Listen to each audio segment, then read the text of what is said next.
નમસ્કાર. સ્ટોક દિસ વીકમાં આપનું સ્વાગત છે અને આ સપ્તાહે કયા શેર્સ ફોકસમાં રહ્યા અને આગળ હવે કયા સંકેતો પર નજર રાખવી જોઈએ એની ચર્ચા સાથે હાજર છું હું ઝરણા અંકિત. તો આ સપ્તાહની આપણે વાત કરી લઈએ તો આ સપ્તાહમાં સૌથી વિશેષ તો સીએસની શરૂઆત અહીંયા આગળથી થતી જોવા પડી છે. સ્પેશિયલ ઓપ્શન સેશનની શરૂઆત અહીંયા આગળથી આપણને થતી જોવા મળી અને એને કારણે થોડી મૂંઝવણ રહી છે અને સપ્તાહના અંત સુધીમાં એ થોડી ઘણી સેટલ થતી આપણને જોવા મળી છે અને એની વચ્ચે વીકલી માર્કેટ કેવા રહ્યા, માર્કેટનું પરફોર્મન્સ કેવું રહ્યું એની જો વાત કરી લઈએ તો પરિણામો પણ ઘણા હતા. થોડા વૈશ્વિક અનિશ્ચિતતાઓની અસર એની વચ્ચે બજાર મજબૂતી સાથે બંધ થતા આપણને જોવા મળ્યા છે. સેન્સેક્સની જો આપણે આ સપ્તાહની વાત કરીએ તો 0.52% મજબૂતી સાથે 78,499 પર બંધ થયું છે. રિપીટ કરું છું, 78,499 પર સેન્સેક્સનું ક્લોઝિંગ આ સપ્તાહમાં થતું જોવા મળ્યું છે. નિફ્ટીની વાત કરીએ તો 0.77% મજબૂતી સાથે આ વીકના ક્લોઝિંગ જે છે 24,570 ઉપર થયા છે. એટલે આ સપ્તાહમાં આપણે 0.5% મજબૂતી જોઈ છે, પણ જે 24,600ના મહત્ત્વના લેવલ હતા એની નીચેનું ક્લોઝિંગ છે. અને નિફ્ટી બેંકની વાત કરી લઈએ 0.84% મજબૂતી 57,746ના બેંક નિફ્ટીના ક્લોઝિંગ આપણે જોઈ શકીએ છીએ. હવે આપણે નજર કરી લઈએ મિડ કેપ અને સ્મોલ કેપ માટે આ સપ્તાહમાં કેવું કામકાજ રહ્યું. મિડ કેપની વાત કરીએ તો 0.87%ની મજબૂતી અહીંયા પણ બની અને અહીંયા આગળ 63,463 ઉપર બંધ થતાં આપણે નિફ્ટી મિડ કેપને જોયું છે. અને નિફ્ટી સ્મોલ કેપની વાત કરી લઈએ તો અહીંયા આઉટ પરફોર્મન્સ છે આ વીકમાં 2.73%ની મજબૂતી સાથે 19,867 ઉપર નિફ્ટી સ્મોલ કેપ ઇન્ડેક્સનું ક્લોઝિંગ થતાં આપણે જોઈ શકીએ છીએ. તો આ ઇન્ડેક્સની વાત કરી લીધી. હવે આપણે જો સેક્ટરની વાત કરી લઈએ કે કયા સેક્ટરે બજારને સપોર્ટ કર્યો છે અને કયા સેક્ટર બજારને ટ્રેક કરી રહ્યા હતા. તો પહેલાં સપોર્ટિવ સેક્ટર્સની વાત કરીએ તો આ સપ્તાહના વધનારા સેક્ટર્સ છે પીએસયુ બેંક 5%ની મજબૂતી, નિફ્ટી ડિફેન્સનો ઇન્ડેક્સ 4.30%ની મજબૂતી, મેટલ ઇન્ડેક્સ 3.70% જેટલો મજબૂત અને ઓટો ઇન્ડેક્સ પણ 3% ઉપરની મજબૂતી સાથે આ સપ્તાહમાં કામકાજ કરતો જોવા મળ્યો. હવે દબાણ લાવનારા, ડ્રેગ કરનારા સેક્ટર કયા રહ્યા આ સપ્તાહના એ પણ જોઈ લઈએ. કેપિટલ માર્કેટમાં સૌથી વધારે દબાણ આવ્યું 1.93% જેટલું, રિયલ્ટીમાં 1.72% જેટલું દબાણ છે, સીપીએસસીમાં 0.5% જેવું દબાણ છે અને નિફ્ટી ફાઇનાન્શિયલ્સમાં પણ 0.5%ની આસપાસનું દબાણ આ સપ્તાહમાં આપણને જોવા મળ્યું છે. માફ કરશો. હવે સ્ટોક સ્પેસિફિક વાત કરી લઈએ. નિફ્ટી 50ના સપ્તાહના વધનારા સ્ટોક હિન્દાલ્કો આ સપ્તાહનું મજબૂત કાઉન્ટર રહ્યું છે સાપ્તાહિક ધોરણે 8.74%ની મજબૂતી સાથે. ત્યારબાદ ગ્રાસિમ 7.70%ની મજબૂતી, એસબીઆઈ 6.79%ની મજબૂતી અને શ્રીરામ ફાઇનાન્સ 6.53% મજબૂત થતા કાઉન્ટર રહ્યા છે. તો આ ટોપ ગેઇનર્સ કાઉન્ટર રહ્યા છે. અને હવે આપણે નિફ્ટી 50ના સપ્તાહના ટોપ લૂઝર કાઉન્ટર પર પણ નજર કરી લઈશું. બજાજ ફાઇનાન્સ 5.54%નું દબાણ આ સપ્તાહમાં બન્યું, પાવરગ્રીડમાં 4.45%નું દબાણ, મેક્સ હેલ્થકેરમાં 2.59%નું દબાણ અને એચડીએફસી બેંકની વાત કરીએ તો અહીંયા આગળ 2.29%નું દબાણ આ સપ્તાહમાં બનતા આપણે જોયું છે. તો હવે આવતા સપ્તાહની આપણે ખાસી ચર્ચા કરવાની છે અને આવતા સપ્તાહની તૈયારી કરવા માટે આપણી સાથે જોડાયા છે આનંદ રાઠી શેરના જીગર પટેલ. જીગરજી, સ્વાગત છે આપનું સીએનબીસી બજાર પર. અને હવે આપણે જો વાત કરી લઈએ સૌથી પહેલાં નિફ્ટી અને બેંક નિફ્ટીની વાત કરી લઈએ. પોઝિટિવ ક્લોઝિંગ આ સપ્તાહે પણ રહ્યું છે 0.5%ની મજબૂતી જો આપણે જોવા જઈએ. નિફ્ટીની વાત કરીએ તો અહીંયા આગળથી બની રહી છે અને બેંક નિફ્ટીમાં પણ મજબૂતી તરફનું ક્લોઝિંગ સાપ્તાહિક ધોરણે રહ્યું છે. તો કઈ રીતે તમે આવતા સપ્તાહ માટે નિફ્ટી અને બેંક નિફ્ટીને જોઈ રહ્યા છો? નિફ્ટીની અંદર ડેફિનેટલી આપણે ઘણા 2-3 અઠવાડિયા થઈ ગયા આપણે ડિસ્કસ કરી રહ્યા હતા કે જે રેન્જ હતી 24,500ની, જ્યાં સુધી એ બ્રેક નહીં થાય ત્યાં સુધી આપણે એક હાયર લેવલ્સ નહીં જોઈ શકીએ. સો એક્ઝેક્ટલી છેલ્લા 3-4 દિવસ પહેલા જ આપણે એક બ્રેકઆઉટ જોયો તો ટોપ 24,770નો અપ્રોક્સિમેટલી હતો અને છેલ્લા 3 દિવસથી નેરો રેન્જમાં છે નિફ્ટી અને ડેલી ચાર્ટ ઉપર 21 ને 50 દિવસની ઉપર ટ્રેડિંગ કરી રહી છે. इसकी આઉટલુક પોઝિટિવ છે અને બટ ખાલી એક જ વસ્તુ છે કે જે બોટમ ફોર્મ થઈ હતી 24 જુલાઈના, એના પછી આપણે 1000 થી 1100 પોઈન્ટનો રેલી અહીંયા જોવામાં આવી છે નિફ્ટીની અંદર. એટલે પુલબેક નાના મોટા 100-150 પોઈન્ટના આપણે રૂલ આઉટ ના કરી શકીએ. એટલે નેક્સ્ટ વીક માટે બાય ઓન ડિપની સ્ટ્રેટેજી રહેશે. મેજર સપોર્ટ 21 દિવસની જે એવરેજ છે 23,300 અને એના ઉપર જે એક સપોર્ટ છે 24,400 એ એક બે સપોર્ટ છે 24,400, 24,300. એટલે નીચે મળે છે ઘટાડે બાય કરવાની સલાહ રહેશે. 24,300 ના નીચે આપણે એક સ્ટોપ લોસ લગાડશું અને ફરીથી 24,800 રીવિઝિટ થાય as a target A expected છે અને એ પણ સસ્ટેન થાય છે તો એકવાર આપણને 25,000 ના લેવલ્સ પણ જોવા મળી શકે છે આવતા વીકની અંદર. બેંક નિફ્ટીની વાત કરીએ તો બેંક નિફ્ટીમાં કરન્ટલી બેંક નિફ્ટીમાં મ્યુટેડ છે. અગર આપણે મોમેન્ટમ ઇન્ડિકેટર્સના હિસાબથી જોઈએ એડીએક્સના લેવલ હાર્ડલી 11 છે. જ્યાં સુધી આ 20ની ઉપર નહીં આવે ત્યાં સુધી મોટા મૂવ એક્સપેક્ટ નહીં થાય. બટ ઓવરઓલ સ્ટ્રક્ચર હજી પણ નેરો રેન્જ છે. બટ જે રીતે સ્ટ્રક્ચર ફોર્મ થયું છે ઇચીમોકુ ક્લાઉડના ઉપર સસ્ટેન કરી રહ્યું છે ડેલી સ્ટ્રક્ચર ઉપર અને 21 દિવસના એવરેજ ઉપર આપણે છેલ્લા 3-4 દિવસથી સપોર્ટ પણ લઈ રહ્યા છે. એટલે આમાં પણ એક વખત બાય ઓન ડિપ કરી શકીએ છીએ બેંક નિફ્ટીની અંદર. કરંટ લેવલ ને કરંટ ક્લોઝિંગ છે 57,746 અને નીચેમાં 57,500 600 સુધી મળે બાય કરવાની સલાહ રહેશે. સ્ટોપ લોસ જે લગાડશું એ 57,200 ના નીચે રહેશે અને ઓવરઓલ એક અપસાઇડમાં આપણે 58,600 700 સુધીના લેવલ્સ બેંક નિફ્ટીમાં જોઈ શકીએ છીએ. ઓકે, તો નિફ્ટી અને બેંક નિફ્ટી બંને ઉપર જીગરજીની જે સલાહ છે એ અહીંયા આગળથી ખરીદારી તરફની બની રહી છે. તો નશો કરી લે કયા લેવલ્સ તમારે ધ્યાને રાખવાના રહેશે. પહેલાં નિફ્ટીની વાત કરી લઈએ. નિફ્ટીમાં ખરીદી કરીને ચાલવાની સલાહ અહીંયા આગળથી બની રહી છે. સ્ટોપ લોસ 24,300નો રાખવાનો રહેશે અને ટાર્ગેટ 24,800 અને એ સસ્ટેન થાય તો 25,000 સુધીના ટાર્ગેટ નિફ્ટીમાં બની શકે છે. નિફ્ટીમાં ખરીદી કરીને ચાલો. અને બેંક નિફ્ટીની પણ જો આપણે વાત કરી લઈએ ખરીદી તરફનો વ્યૂ અહીંયા પણ બની રહ્યો છે. બેંક નિફ્ટી માટે સ્ટોપ લોસ 57,200નો રાખીને ખરીદારી કરો. 58,600 58,700ના ટાર્ગેટ માટે બેંક નિફ્ટીને પણ ખરીદી કરીને ચાલવાની સલાહ બની રહી છે. તો આ જીગરજીની નિફ્ટી બેંક નિફ્ટી ઉપર આપણે સ્ટ્રેટેજી જાણી છે. અન્ય નિષ્ણાતો નિફ્ટી માટે કેવી સ્ટ્રેટેજી અપનાવવાની સલાહ આપી રહ્યા છે એ જોઈ લઈએ. શરૂઆત કરીએ કાંતિલાલ છગનલાલ સિક્યોરિટીઝના મહેશ ઓઝાની સલાહથી. મહેશજીએ નિફ્ટી ફ્યુચરને બાય કરીને ચાલવાની સલાહ આપી છે 24,600 24,650ની આસપાસથી. ટાર્ગેટ તેઓ જોઈ રહ્યા છે 24,750નો. ત્યારબાદ 24,850ની ઉપરના ટાર્ગેટની પણ શક્યતા છે.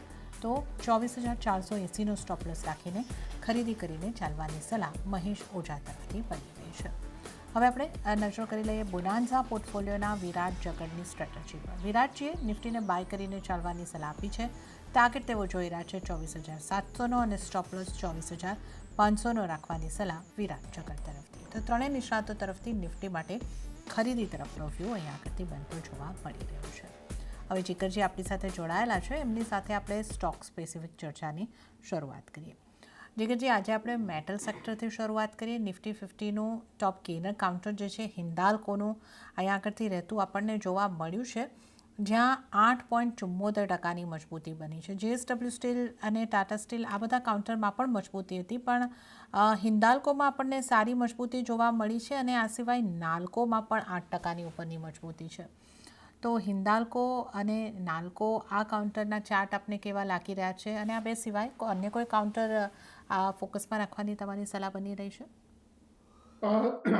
સૌથી પહેલા તો હિન્ડાલ્કોની વાત કરીએ. હિન્ડાલ્કોમાં ઓલરેડી આપણે રનઅપ જોઈ લીધો છે. ઓલમોસ્ટ 6-7 દિવસની અંદર 950 થી આપણે 1,060 સુધીના લેવલ છે. સ્ટીફ રેઝિસ્ટન્સ જે છે અરાઉન્ડ 1,060 અને 1,065 સુધીના એક અપ્રોક્સિમેટ લેવલ છે, જે એક મેજર રેઝિસ્ટન્સ છે. તો અત્યારના આની અંદર પ્રોફિટ બુકિંગ કરવાની જ સલાહ રહેશે અને પુલબેક આવે છે હિન્ડાલ્કોમાં તો જ બાય કરશું. બટ એઝ ઓફ નાઉ જે મને વધારે ગમી રહ્યો છે એ મેટલ્સમાંથી હિન્ઝિંગ છે. હિન્ઝિંગમાં ડેફિનેટલી મૂવ આવ્યો છે બટ મેજર રેઝિસ્ટન્સ બ્રેક થયો છે. તો નેક્સ્ટ વીકમાં અગર એક નાના મોટા પુલબેક મળે છે, કરંટ ક્લોઝિંગ 603 છે, 580 590 સુધી ડેફિનેટલી બાય કરવાની સલાહ રહેશે. 570 ના નીચે એક સ્ટોપ લોસ રહેશે હિન્ઝિંગમાં અને મોટા મોટી આપણે 650 645 સુધીના લેવલ્સ હિન્ઝિંગમાં જોઈ શકીએ છીએ. થર્ડ કાઉન્ટર છે નેશનલ એલ્યુમિનિયમ. આની અંદર પણ મોમેન્ટમ એક સારું ગેઇન થયું છે લોઅર એન્ડથી, એટલે આની અંદર પણ બાઇંગ કરવાની જ સલાહ રહેશે કરંટ લેવલ્સથી. અને જે રીતે સ્ટ્રક્ચર બન્યું છે નેશનલ એલ્યુમિનિયમ, એ રીતે લાગે છે કે ઉપરમાં આપણે એટલીસ્ટ અહીંયાથી ઓવરઓલ અગર આપણે જોઈએ તો લેવલ્સ જે રહેશે એ ઉપરમાં 200 દિવસની જે એવરેજ જે છે, જસ્ટ અ મિનિટ મારું ચાર્ટ લોડ કરી લઉં. નેશનલ એલ્યુમિનિયમમાં ઓવરઓલ જે રીતે સ્ટ્રક્ચર જે છે એ રીતે એવું લાગે છે કે આની અંદર એટલીસ્ટ અહીંયાથી આપણાને 380 ની કરંટ ક્લોઝિંગ જે છે એ અપ્રોક્સિમેટલી આપણાને 400 સુધીના લેવલ્સ એક જોવા મળી શકે છે, અને આ કેસમાં સ્ટોપ લોસ આપણે સ્ટ્રિક્ટ સ્ટોપ લોસ લગાડશું 370 ના નીચે ક્લોઝિંગ બેસિસના હિસાબથી નેશનલ એલ્યુમિનિયમ. ઓકે, તો હિન્દ ઝિંક અને નેશનલ એલ્યુમિનિયમ આ બે સ્ટોક ઉપર એક ખાસ તમારે માટે સલાહ બની રહી છે. આ બંને સ્ટોક ઉપર અહીં આગળથી ખાસ તમે ફોકસ રાખીને મેટલ સેક્ટરમાંથી ચાલી શકો છો. મેટલમાં ખરીદારી સાથેનો વ્યૂ અહીં આગળથી બની રહ્યો છે. ત્યારબાદ ગ્રાસિમના સ્ટોકની જે આપણે વાત કરી લઈએ. આ સપ્તાહમાં આ કાઉન્ટર ખાસું મોમેન્ટમમાં રહ્યું, આપણે ચર્ચા પણ કરતા રહ્યા અને 7%ની સાપ્તાહિક મજબૂતી આ કાઉન્ટરે અહીં આગળથી બતાવી છે. ગ્રાસિમના ચાર્ટ તમને કેવા લાગે છે અને ગ્રાસિમના કાઉન્ટર માટે તમારી સલાહ કઈ રીતની બનશે? ગ્રાસિમમાં overall risk to reward ratio જે છે થોડો ફેવરેબલ નથી, બટ ઓવરઓલ સ્ટ્રક્ચર ઘણું સારું છે. ડીપ આવે તો ડેફિનેટલી બાય કરવાની સલાહ છે, બટ અત્યારના કરંટ સિનારીઓમાં એવું લાગે છે કે કોઈએ ઓલરેડી અગર બાય કર્યા હોય તો 3250ના લેવલ્સથી ટ્રેલ કરવાની સલાહ રહેશે. અને મને મેક્સ એક સ્ટ્રેચ ઉપર દેખાઈ રહ્યું છે એઝ અ ટાર્ગેટ જે છે 3400, બીકોઝ જે રીતે સ્ટ્રક્ચર આરએસઆઈમાં છે, મેકડીમાં ઝીરો લાઇનથી બુલિશ ક્રોસઓવર છે, એ રીતે લાગે છે કે 3400 ટાર્ગેટ આવી શકે છે આની અંદર, એટલે સ્ટોપ લોસ ટ્રેલ કરવાની સલાહ રહેશે. ઓકે, તો 3250નો સ્ટોપ લોસને ટ્રેલ કરીને ચાલો અને 3400 સુધીના ટાર્ગેટ બની શકે છે. તો આ આપણે અહીં આગળથી ગ્રાસિમની ચર્ચા કરી છે. હવે આપણે પીએસયુ બેંકની વાત કરી લઈએ અને ખાસ કરીને એસબીઆઈની. આ સપ્તાહમાં એના પરિણામ પણ હતા, સપ્તાહના અંતિમ દિવસે, અને પરિણામ સારા રહ્યા. સારી મજબૂતી, અને વીકલી પણ આપણે જોઈએ તો લગભગ 6.5%ની મજબૂતી એસબીઆઈમાં આપણને આવતી જોવા મળી છે. તો એસબીઆઈના ચાર્ટ તમને કેવા લાગે છે? અને આની સાથે સાથે જ આપણે પીએસયુ બેંકની સાથે પ્રાઇવેટ બેંકની પણ વાત કરી લઈએ. તો એચડીએફસી બેંકમાં 2-2.5%નું સાપ્તાહિક ધોરણે દબાણ છે. આઈસીઆઈસીઆઈ બેંકમાં સાપ્તાહિક ધોરણે 1% દબાણ છે. તો કઈ રીતે પીએસયુ બેંક અને પ્રાઇવેટ બેંકને જોઈ રહ્યા છો જીગરજી આવતા સપ્તાહ માટે? સૌથી પહેલા તો એસબીઆઈમાં જે રીતે લાસ્ટ 3-4 દિવસથી મોમેન્ટમ ગેઇન થયું છે, અને ઓવરઓલ 24 જુલાઈથી જોઈએ તો જે 1000ના લેવલ્સ હતા ત્યાંથી નોનસ્ટોપ આપણે 125 પોઈન્ટની રેલી આની અંદર જોઈ છે ઓવરઓલ. એટલે જે રીતે આજે રિજેક્શન આવ્યું છે હાયર લેવલ્સથી 1124.50નું જે લેવલ છે, એક્ઝેક્ટલી એપ્રિલ 2026નું જ પ્રીવિયસ સ્વિંગ હાઈ છે, ત્યારે જ આની અંદર એક મોટો રેઝિસ્ટન્સ આ જ પર્ટિક્યુલર લેવલ ફેસ કરી રહ્યો છે. એટલે આની અંદર એસબીઆઈમાં એક પુલબેક માટે વેઇટ કરવું પડશે, અને સ્ટ્રક્ચર પોઝિટિવ છે. 1070 1080 સુધી આવે છે તો બાય કરવાની સલાહ રહેશે એસબીઆઈમાં. સ્ટોપ લોસ આપણે રાખશું 1050 ની નીચે, અને ફરીથી 1125 1030ના ટાર્ગેટ લઈને ચાલશું. અને સેકન્ડ પીએસયુ જે મને ગમી રહ્યું છે એ કેન બેંક છે. કેન બેંકમાં પણ છેલ્લા ઘણા ટાઈમથી એક રેન્જમાં કન્સોલિડેશન ચાલુ હતું, અને એના પછી એક ઓવરઓલ રેન્જની ઉપર આજે એક ક્લોઝિંગ જોવા મળી છે.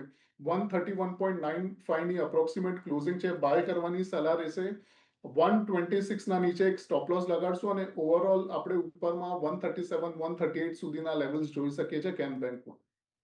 ઓકે, તો કેનેરા બેંકમાં ખરીદી કરવાની સલાહ અહીં આગળથી બની રહી છે. 126નો સ્ટોપ લોસ, 137 138ના ટાર્ગેટ માટે કેનેરા બેંકને ખરીદી કરીને ચાલો, તો આ સલાહ અહીં આગળથી બની રહી છે. હવે આપણે વધુ સ્ટોક્સની ચર્ચા કરી લઈએ જે આ સપ્તાહ દરમિયાન ફોકસમાં રહેતા જોવા મળ્યા. શ્રીરામ ફાઇનાન્સ 6.5% જેવો મજબૂત કાઉન્ટર આ અહીં આગળથી આપણને બનતું જોવા મળ્યું છે. અને સાથે આપણે આ સપ્તાહમાં જીઓ ફાઇનાન્શિયલ્સમાં પણ ઉતાર ચઢાવ જોયા, પણ વીકલી ક્લોઝિંગ આપણે કહી શકીએ કે ફ્લેટ જેવું જ રહ્યું છે. તો કઈ રીતે આપ એનબીએફસીસ કે ફાઇનાન્શિયલ્સને લગતા સ્ટોકને જોઈ રહ્યા છો જીગરજી?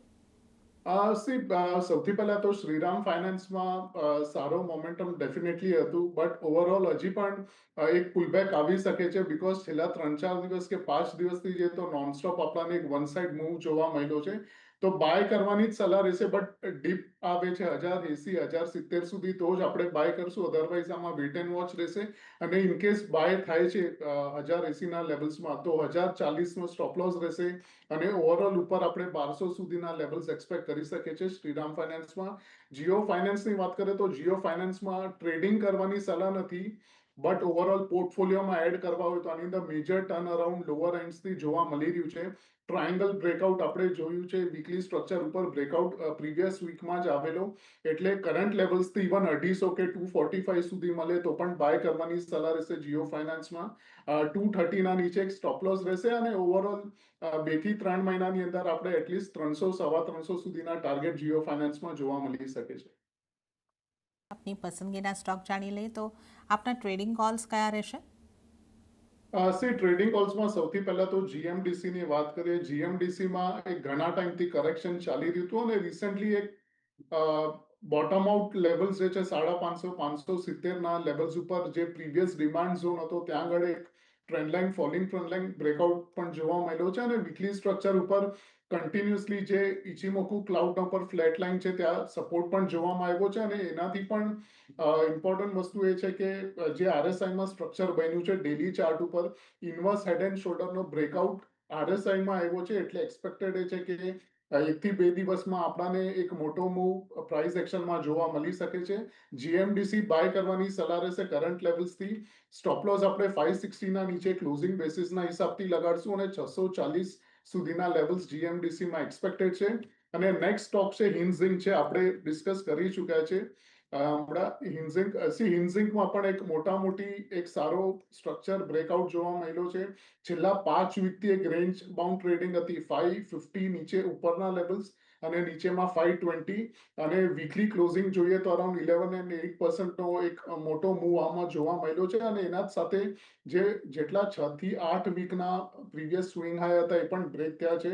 580 એક ક્રિટિકલ લેવલ રહેશે, એટલે 580 નો આપણે ઇન્ઝિંકમાં નીચે સ્ટોપ લોસ લગાડીને ચાલશું. બાય કરવાની સલાહ છે. 640 નો ટાર્ગેટ ઇન્ઝિંકમાં એક્સપેક્ટેડ છે. થર્ડ સ્ટોક છે કેનબેંક છે.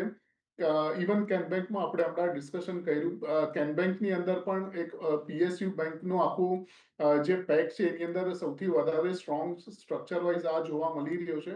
કેનબેંકમાં પણ એક ઓવરઓલ રેન્જમાં ટ્રેડિંગ ચાલુ હતી 124 થી લઈને 128 ના ઝોનમાં.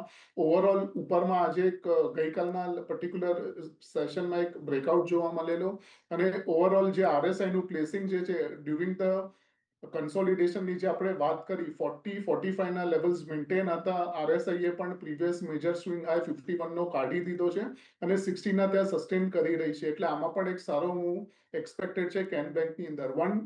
127 ના નીચે આપણે એક સ્ટોપ લોસ લગાડશું, બાઇંગ કરવાની સલાહ છે અને 138-139 સુધીના લેવલ્સ એક્સપેક્ટેડ છે કેન બેંક. ઓકે, તો જીગરજીની પસંદગીના 3 સ્ટોક ઉપર નજર કરી લઈએ. જીએમડીસીમાં ખરીદી કરીને ચાલવાની સલાહ બની રહી છે. 560નો સ્ટોપ લોસ જીએમડીસી માટે ધ્યાને રાખશો અને 640ના ટાર્ગેટ અહીંયા આગળથી બનતા તમને જોવા મળી શકે છે. ત્યારબાદ હિન્દ ઝિંકમાં ખરીદારી કરીને ચાલવાની સલાહ છે. 580નો સ્ટોપ લોસ અને 640ના ટાર્ગેટ અહીંયા આગળથી જોવા મળી શકે છે. અને કેનરા બેંક અહીંયા પણ ખરીદારી કરીને ચાલવાની સલાહ બની રહી છે. 127નો સ્ટોપ લોસ, 138, 139ના ટાર્ગેટ માટે કેનરા બેંકને ખરીદી કરીને ચાલી શકો છો. તો આપણે આ જીગરજીના જે ટ્રેડિંગ કોલ્સ છે એની વાત કરી છે. ત્યારબાદ જીગરજી થોડા કેમિકલ સ્ટોક્સની વાત કરી લઈએ. 2 સ્ટોક પર ધ્યાન જઈ રહ્યું છે. એક તો દીપક નાઇટ્રાઇટ. દીપક નાઇટ્રેટ 8.32% જેવી મજબૂતી સાથે આ સપ્તાહમાં બંધ થયો છે અને યુપીએલનું કાઉન્ટર જે છે એ 5%ના દબાણ સાથે બંધ થયો છે. તો કેમિકલ સ્ટોકને કઈ રીતે જોવા જોઈએ? દીપક નાઇટ્રાઇટ અત્યારના ડેફિનેટલી સ્ટ્રક્ચર વાઇઝ ઘણો સારો લાગી રહ્યો છે. ખાલી એક સ્ટીફ રેઝિસ્ટન્સ જે કરંટ વીકમાં આપણે ફેસ કર્યો છે 1850 છે. નેક્સ્ટ વીક કન્ડિશનલ બાય છે આમાં. 1850 ની ઉપર ક્લોઝિંગ મળે છે તો ડેફિનેટલી બાય થશે આ, અને બાય કર્યા પછી સ્ટોપ લોસ 1750 નો રહેશે અને ઓવરઓલ ઉપરમાં આપણે એટલીસ્ટ 1950 સુધીના લેવલ્સ એક્સપેક્ટેડ છે દીપક નાઇટ્રેટમાં. અને યુપીએલ ની વાત કરીએ તો યુપીએલમાં સ્ટ્રક્ચર થોડું નેગેટિવ થતું જાય છે, એટલે આમાં વેટ એન્ડ વોચ રહેશે. ઓલરેડી સ્ટોક ઘણો નીચે આવ્યો છે, એટલે શોર્ટ કરવાની પણ સલાહ નથી કે બાય કરવાની પણ સલાહ નથી. મેજર સપોર્ટ એક્સપેક્ટેડ છે 545 560 ના ઝોનમાં, એટલે 15 પોઈન્ટનું જે ઝોન છે એ પ્રીવિયસ ડિમાન્ડ ઝોન છે. તો ત્યાં સેટલ થાય 1-2 દિવસ સુધી તો પછી એક વખત આપણે રિવ્યુ કરીને બાય કરી શકીએ છીએ. ઓકે, તો યુપીએલને અત્યાર માટે તો તમે અવોઇડ કરીને ચાલો, પણ જે આપણે અહીંયા આગળથી દીપક નાઇટ્રાઇટની વાત કરી, 1850ના લેવલ પછી બાઇંગ કરવાનું રહેશે અને આ સંજોગોમાં 1750નો સ્ટોપ લોસ અને 1950ના ટાર્ગેટ માટે તમે અહીંયા આગળથી બાય કરી શકો છો. તો 1850ના લેવલને ખાસ ધ્યાન રાખો, ત્યાર પછી બાય કરવાની સલાહ બની રહેશે.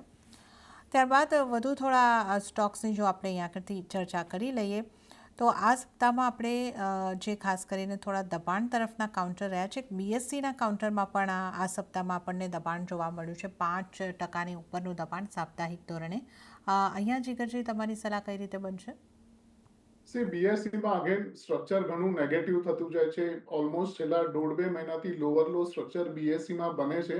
તો બીએસસીમાં હજી પણ એક ડીપ એક્સપેક્ટેડ છે, સમવેર નિયર નીચે જે મેજર સપોર્ટ ઝોન લાગે છે 3,320-330 નો લાગે છે, ઓલમોસ્ટ 120-130 પોઈન્ટ નીચે છે. તો અત્યારના આપણે વેટ એન્ડ વોચ જ રાખશું આની અંદર, અને ઇનકેસ 3,320-3,300 ના લેવલ્સ આવે છે તો એ ટાઈમે ડેફિનેટલી આ બાય થશે, અને એ કેસમાં સ્ટોપ લોસ 3,200 લગાડશું અને ઉપરમાં આપણે 3,600-3,700 ના લેવલ્સ ટાર્ગેટ લઈને ચાલશું.